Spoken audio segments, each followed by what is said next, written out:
You are listening to the ForceCom Frontline, bringing you to our soldiers on the front lines of readiness. Hey everyone, welcome to the ForceCom Frontline. I'm Ashley and I'm your host. Today we've got a special guest. We are joined by Bobby Henline. Bobby retired from the Army as a staff sergeant, and he last served with the 82nd Airborne Division. During his fourth tour in Iraq, 3 weeks after his arrival, an IED exploded under the Humvee he was in. The explosion took the lives of 4 of the soldiers with him and left him with burns covering 40% of his body. Through everything, Bobby was somehow able to stay upbeat and positive and turn to humor to get him through the days. And since 2010, he has been doing comedy and sharing his story around the world. And now he's here to share it with us. So thank you for taking time out of your time here at Fort Bragg to do this. No, I appreciate you doing this. Thank you. I want to talk a lot with you. I mean, you've gone through so much, and you've stayed positive through it all, and you're doing so much with your life. So I want to focus on that a little bit. So I read that when you were in the hospital, it was an occupational therapist who was like, you should do comedy. Was that the first time you had ever been told that? Is it something that you were into? First, we got to make sure it's clear to everybody watching the podcast that you are Ashley. I know I look like Ashley, but I'm not. I'm just Ashy. Yes. No. Yes. Oh, yeah. Just using my sense of humor to heal through everything I was going through, to deal with the pain when you're getting stretched and moved and all that stuff. Yeah. And just dealing with it. I mean, some people listen to music. Some people just meditate it while they're going through all that. I made fun of myself. I made fun of others. Like there was a guy who was missing both legs above the knee. Yeah. First time he's ever walking. One of our buddies. Like, this is an amazing moment. There was tears. And someone asked him, well, how do you feel? He said, well, half of me feels like.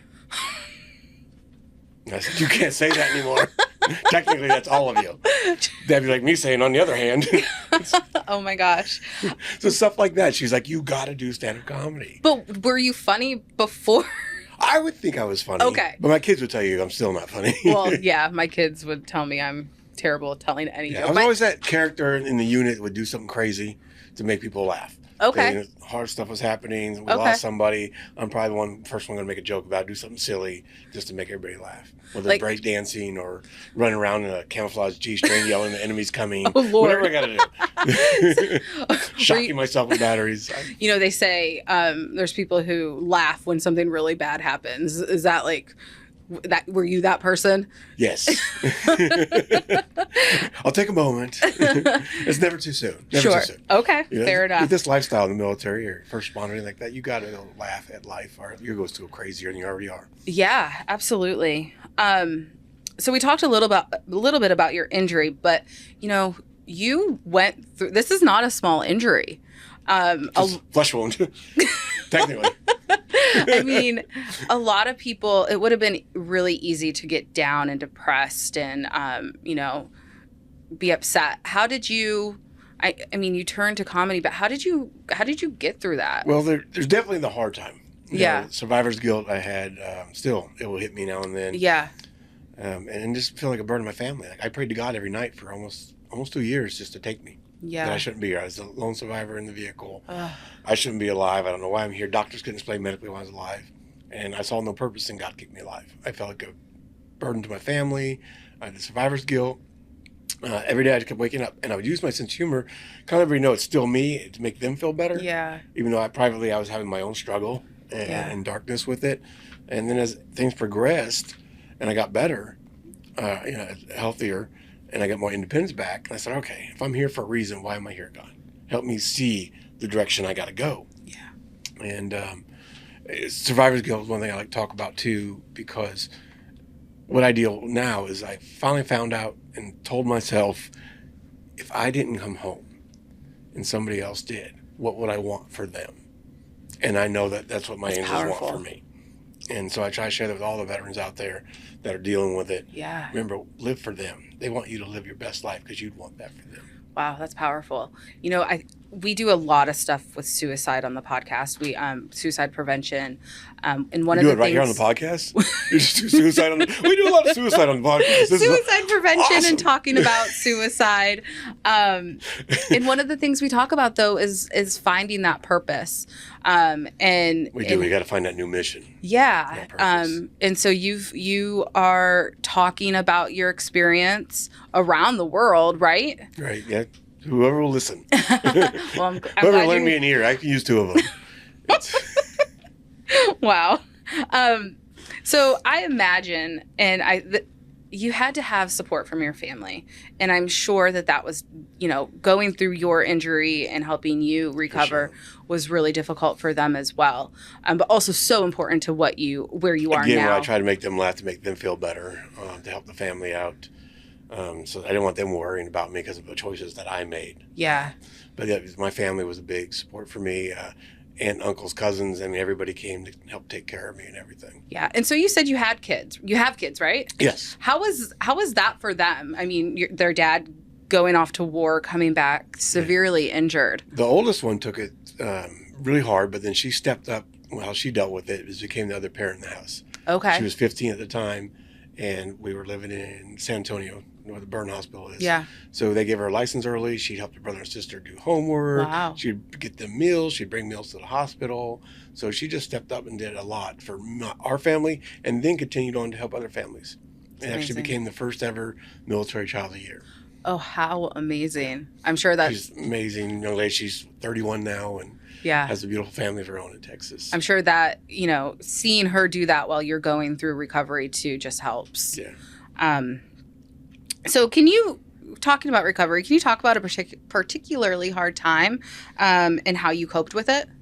Yeah, just every day feeling like a burden to my family. Of course, you got post-traumatic stress disorder with dealing with loud noise, all that stuff. And then I couldn't see for almost 2 years. I couldn't see for 18 months. Wow. I finally got the skin graft to work on my head. I was burnt, like I said, 40% of my body, my head was burnt through the skull. Wow. I had my hand for 2 years. We tried to save it, and we finally had to amputate it, and I was fine with that. Yeah. But just the pain was more for my family. The hardest thing for me to talk about for a long time was when they got the notice that I couldn't comfort them and tell them I was okay. Yeah. So that's always the hardest, is worrying about them. It wasn't about me. It was worrying about the kids, what they had to go through. These are choices that I made. I was out of the Army for 10 years. Right. And that's when I started my family. And so I went back in after 9/11 at 30 years old with these children. And here I just up and leave them. Yeah. I'm off to basic training, do all that again, and start deploying over and over. So I felt really bad for my decisions. But I felt I needed to do as an American. And with my training I had before, I had something to still offer. Well, and that's what I was going to ask you. After 9/11, what was it in you that made you say, I need to go back to the Army? But first, I was already kind of talking to a recruiter. Oh, okay. And he's like, it's going to take a while, this and that. I was like, I know I missed it. I should have been doing it. And then 9/11 happened when I was talking to a recruiter. He said, it's going to take a while to do all the process, the background check. And of course, boom, next month, October 31st, I'm in basic training. Oh, wow. So I knew when we saw the planes hit, I said, yep, that's why I need to go back in right there. I still have something to teach these young men and women that are about to go to combat. Stuff that I went through at 19 years old in Desert Storm. I can teach them and be there for them as a leader that way. Well, and you're taking exactly that and continuing it on even after your time in the Army with all of your experience and what you've gone through. I mean, you're still helping soldiers, which is pretty phenomenal. Thank you. Yeah, I try to, that helps me. Whether it's helping human beings, period, but especially the soldiers. And when they come to me and they say they saw a show or something online that helped them, they'll send me a message, how that helped them. That's history right here. It's the best. And I'm going to look at my notes, but you do have an organization that helps veterans and focuses on veterans suicide, Forging Forward. Yep.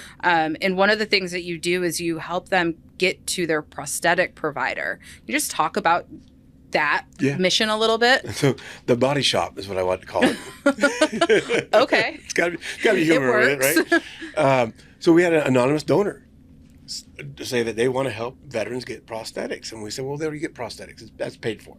Yeah. But what they need help with is getting there. Hotel, whether they're lodging. If the Fisher house is full, something like that, then we can get them a hotel. They'll give them per diem stuff for 2 weeks. They'll fly them, their caregiver out there. So we told them, this is how we can help if you want to help with them. And he said, yep. So if we get one that requests it, we write up a thing for their appointment, how much we think, do a budget, we send it to him, he sends us the money. And we still don't know who this person is. Oh my gosh. No. How amazing. Also, it's something that you don't think about. Like me, until I read that on your website, it was not something I had ever really contemplated, like that you have to get to where your provider is. When you're first injured, of course, you're right there. But now you go home and you could be across this country. Yeah. And you got to fly back or get to a closest VA to you, because you're going to change. Your weight may change, the technology and the prosthetics. Sure. So you need to be refitted. So have you ever had a prosthetic? Yes. Okay. I got prosthetics. I'll use them now and then. I go kayaking. I put one on. Okay. Fishing. I was skydiving for a while. Wow. Put on a hook and go skydiving. I was going to say, I'm pretty sure I saw a video with you in a hook. I have my giant red hook. Nice. My pirate hand that helps skydiving. Okay. What else about Forging Forward? 'Cause, again, we talked about this a little earlier, but I did see a video about you talking about your organization. The main thing that started the organization, Forging Forward, because I forged forward through the fire. Yeah. How do I show others how to forge forward that are struggling? We need a toolbox with lots of tools to deal with everything. Yeah. One tool can't fix your whole house. One skill can't do that. And so your body's the same way in your mind. So to do that, you need outlets. That's what helps a human heal, period. Yeah. You've got Mother Nature, how healing that is. If you're out there kayaking, you're alone in the water, just boom, that helps. Forging a knife, have a railroad spike, just forging anything, hammering on it, but creating art. Whether it's anger coming out, sadness, depression, but you bring that out in art, painting, comedy writing. Yeah. I also write poetry. That's helped me. So things that I've done are things that I want to learn. We have a retreat, and we have 6 to 8 veterans at a time, also first responders, and you learn something that weekend. We did a beach retreat. We had surfing lessons. If you've never tried surfing before, you get a painting class, and small groups so everybody remembers, no one gets lost. Yeah. The camaraderie is really tight in that small groups, and we continue to stay friends with them and just give more tools for their toolbox, hopefully. That's awesome. So I obviously have a lot of questions. I'm going to skip the one that I was going to go to next, but you travel the world now, sharing your story, talking to soldiers, doing comedy. Can you just talk about that a little bit? Share some of your experience. It's crazy. It's crazy when I think about what I do now. I'm the high school dropout. I mumble. I can't even barely spell my last name. And I'm motivating people. I'm speaking in front of them. When I was in the military, I hated giving classes. As an NCO, I hated giving a class. Yeah. I just felt weird talking to everybody, explaining, I know how to do this. Here's how you read a map. Weird for me. But I learned through sharing my story that I could help others. Yeah. By just sharing the story and being positive at the other end. When I did turn that positive point where I started being, all right, God, why am I here? And showing my real personality to everybody and believing it myself and not just faking it to make other people feel better. I said, all right, let me share my story. If I could help more people and that guy's hurt, that's the best revenge I can get for the 4 men in Humvee and their families. Absolutely. And I think too, I think what's important is that somebody who's maybe hasn't had an injury like you can still relate. Yes. It doesn't have to be a catastrophic injury. It doesn't have to be something. No. And I get that all the time. People come to me and they say, I haven't been through what you went through, so I don't want to complain to you about it. I said, listen, physical's one thing. It's up here. Absolutely. If it's the worst that you know, and this is the worst I know, it's the same thing. You're going through that same battle, struggling with work. You don't know until you've been tested, until you've been put through something. If you told me that this was going to happen to me ahead of time, look, this was going to happen, and guess what? You're going to tell jokes about it. You'll be on stage in Vegas telling people how you got blown up, and it's going to be funny. Like, you're crazy. Right. That's never going to happen. There's no way I could do that. Yeah. And here it is. It's happening. So that mental part of healing, that struggle that's always going to be there, it's the same thing. You've been through just as much. Have you had soldiers? What has your feedback from soldiers been? Oh, amazing. I just went and saw my old unit right for this. Okay. And I'm going to the car, and all of a sudden this E7 sergeant pulls up, still in first class, says, oh my God, Bobby, what are you doing here? I'm a fan of yours. I follow you. It's amazing. So to see that, I know that I made him laugh. Yeah. Whether it was during deployment, a horror time, whatever it was, I made him laugh. And I know laughter helps. Absolutely. So that just feels good, especially, like I said, when you see another veteran going through our active duty still, that sees my story and it helps them. Well, and I think it's a blessing. I think we don't talk about mental health and all the aspects of that enough. Yeah. And so for you to come out and say that you've struggled, and say that your injury may not look like mine, but it's okay. You can still struggle. That's when I talk about, I got some people out there saying, stop talking about veteran suicide, talk about the positive things, and all veterans want to do that. It's not all bad. But we got to address both. Absolutely. Address that it is happening, that we've all thought about it, and the positive things you can do with it, not just one or the other. Absolutely. And so one of the things I try to share is, I went through my thoughts on that. And we talked about earlier, I guess I'm getting into the remembrance tags. But those that lost that battle, if you've been to combat and you sustain PTSD over there, that's an injury you got overseas. To me, if you lose that battle and you lose your life due to suicide, then you lost that war from overseas killed you. You died from your injuries sustained overseas. So I want to remember them for their strength. Because when we think about it, it's not like, oh, I'm just going to end my life. It sucks. Absolutely. You're trying to protect those around you. We know that we're not normal. We don't come back normal. Yeah.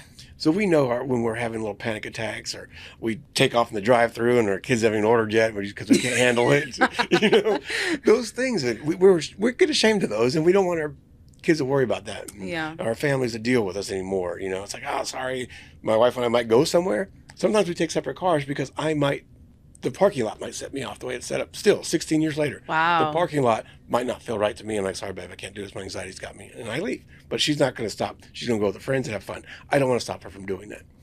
So we've worked that out before she would come back with me. And then I just feel guilty. And so then I'd force myself and put myself in a bad situation. Sure. Where I can end up losing it and crying or having a panic attack, even worse. Yeah. So we've learned to just talk about it, communicate with your partner or your family about it. It's huge. But it's trying to protect them, and that's why we end up taking our lives. When we're trying to get rid of the word commit, because it's not a crime, they died by that invisible wound. That's what took their life. They lost that battle. Absolutely. And it just takes a moment to lose that. Yeah. But it's strength. Absolutely. You have everything you say is things that we've talked about on here. And something happening in your brain, mental health is an injury. And I think because it, like you said, it is invisible, it's really hard to accept that so either just get a cast on your leg or your arm or whatever. Exactly. But again, it's a tool. It's a tool. Yeah. You need more tools in your toolbox to help with that. Absolutely. So you're making your way across the world, the country, and you're doing comedy and motivational speaking. What do you hope people take away when they come and they see you? My main point to all this, the shares, like, oh, look at me, look what I can do. It's like, look, if I can do it, you can do it. I'm not Superman. I'm not just different. I wasn't made different than anybody else. I'm human. Yeah. And if I can do it, you can do it. And I share that I got those struggles too, because they're not just going to all of a sudden one day, I don't wake up going, oh, I'm going to be happy and fun today. If only it was that easy. No, right? There's days that I'll lay in bed and my day starts off wrong. I'm like, let me just start this over again. I might lay down for a couple hours. Yeah. And I just kind of talk to myself through it. Like, we got to get up. We're going to do, at least if I do one thing on my list today, I got that one thing done. And it's baby steps. Yeah, I think what you just said is really important, and goes to a question I was going to ask, is when you are having those hard days, what do you do? How do you get yourself going? Yeah, I mean, that's just it. Sometimes I lay down. Other times, like, okay, no, we'll just sit in the car for a second, breathe, talk myself through it. We got to do this. How do I figure out how to get through this right now? And I think it's a battle I'm going to be doing, I think, the rest of my life. I don't know. Absolutely. And I think as a mom, I've felt this, that it's very hard to take time for yourself, and to stop and do nothing. Maybe it is, I only got one thing done on the list today, but it's okay. Like, today's not the day to do everything, and you can do it tomorrow. Yeah, because I'm crazy. If it's not lined up in order, I plan on, this makes sense if I go here first, I go there, and I go there. If I now have to do one out of order because that one wasn't open or something was wrong, or I can't even go to the other ones, and I'll go home. Oh, wow. Like, I got to get back up and do this. I got to get out there. Yeah. You got to. Absolutely. It gets easier. Yeah. So what is in your future? I mean, for how many years now? What is it? 13 that you've... Yeah, almost 14 years now. Yeah, we're like 13 and a half years in of doing the comedy, 16 years of injury. And what about, your forging forward? What are you hoping to do in the future with all of this? In the future, I've done a little bit of acting here and there. I'd like to do more. Okay. Possibly get the story out there, either with a special on Netflix with the comedy. Have a comedy special would be great. Yeah. And then, or within a movie way of sharing the story, because the higher the platform, the more people I can help. Absolutely. That hear the message. And then I can relax. And then I work on the nonprofit and hang out with my grandkids. That's the goal. Awesome. Is in a couple of years, at least have a Netflix special, something like that out there. And then be able to relax and, yep, you can do it. I did it. You can do it. Now come hang out with me at this nonprofit retreat and relax and just enjoy life and continue to serve in that form. I just think it's so important that you are doing this, that you have gone through so much and you're saying, you know what, you can do it too. I've done it. And I know that there are other veterans who have been injured and they've put themselves out there as well. But I just think we need to see more of that, more of people. That's it. And one of the things I learned all these years was do what you can. Roosevelt said it. Do what you can with what you have where you're at. It's that simple. You don't have to change the world. You could help the neighbor. You could help somebody at Starbucks. Always do that. Buy the next person a cup of coffee. Yeah. And you change their life. That could have been a single mom Absolutely. running late with the kids. You're like, oh my God, I'm losing my job. My kids are running me late. She's going crazy. But now you bought her coffee. She feels better. She goes to work. She has her coffee. She has the energy. She does a great job. She gets a raise. Oh, because you bought her a cup of coffee.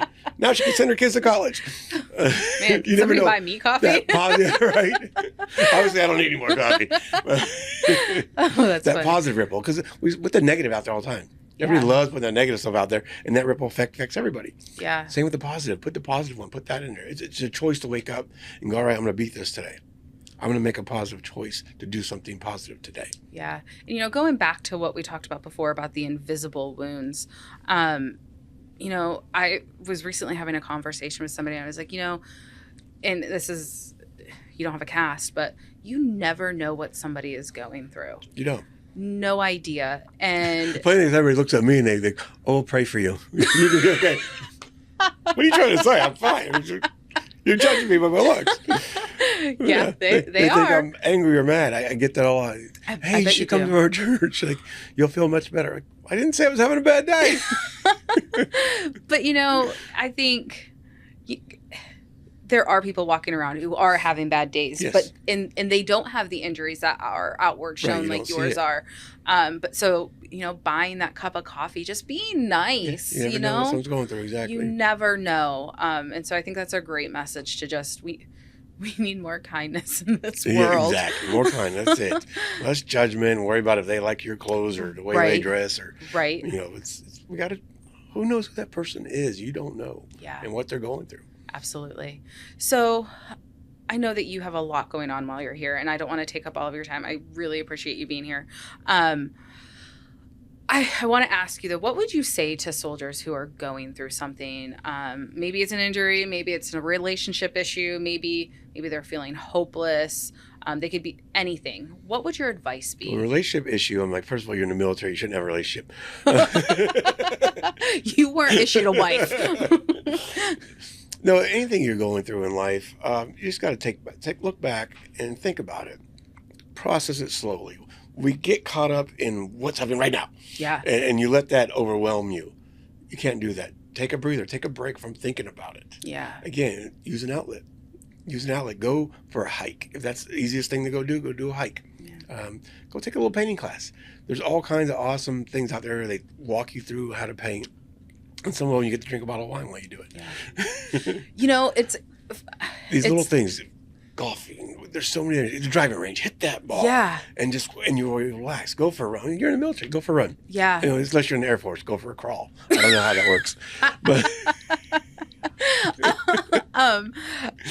back to what you just said. I talked to somebody on the podcast who was a drill sergeant, and he was go, and then he had a cycle where he was down and he got really in his own head, and he said, I went and I did ballroom dancing. There you go. I went and I found something to do, and that was what I needed to pull me out of that. And so those down times when you don't have something to do, that's when it hits you. Absolutely. I think it can be really difficult, though, to put yourself out there and to step out of your comfort zone. So what would you say to that? Yeah, that's the part where you got to make that step, right? That's when no one can make you do it. Yeah. You got to be willing to ask for a hand.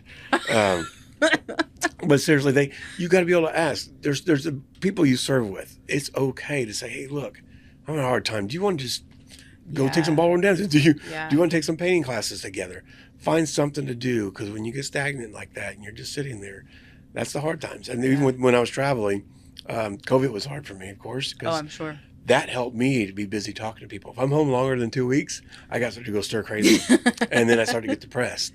Yeah. Like, am I really doing anything? Am I making a difference? Wow. But if someone will send me a message on like social media and like, I have been following for a couple of years. I'm going through this or that, whether it's cancer. I've had mothers that have lost their children, not even in the military, civilian side, women that have been raped. They open up to me because I'm open. That's my guess, is because I'm so open about everything that they feel comfortable telling me their story. Yeah. And they say I've helped them just through social media. I've never met them in my life. How does that feel? It's weird. I mean, it feels great, but it's weird. Like, it's awesome. Like, how did I do that? Yeah. I'm just me. I mean, I think God's given me courage and strength to do what I do today, and I keep marching forward, And that's the other hard part. Everybody keeps telling me, "Don't stop doing what you're doing. You're helping a lot of people." I mean, I just meet someone in a restaurant randomly. Yeah. Like, wait, I want to take a break. But what you're doing is so important. And I was going to say, I love what I do. You stepped out and you put yourself out there for the whole world. I mean, everybody could have been like, he's not even funny. What is he doing? That's when I first write my jokes. I wouldn't say what happened to me. I didn't want to tell him I was military. Okay. Because I didn't want to get like the sympathy laugh. Oh, sure. Poor soldier. So I just made up my other jokes. And then that's how I started getting laughter that way. And I thought, if I do this, when Susie, my occupational therapist, said, you got to do it, I'm like, I was going to prove her wrong, so she'd leave me alone. So stop bugging me, I'll try it. Yeah. But I thought, okay, once I did it and I liked it, it was another outlet for me, it's another tool for me. So then that made me think, well, what if others look like me, other burn survivors, other people with disfigurements? If I'm out there on stage making light of this and people are seeing me, that's going to help them in their daily life, open up a conversation. Absolutely. Well, I think what you're doing is amazing. I think it's important. I think we need to talk more about this sort of stuff. And I think I commend you. I applaud you. All of the words for everything that you're doing for our soldiers and our veterans. And before we go, is there anything that we didn't talk about that you want to tell a joke? I told like 10 of them. I'm kidding. You did. They didn't see the hands, though. No, I think we covered everything really good. Yeah. Appreciate it. All right. Well, I appreciate you again for taking the time to do this. Thank you.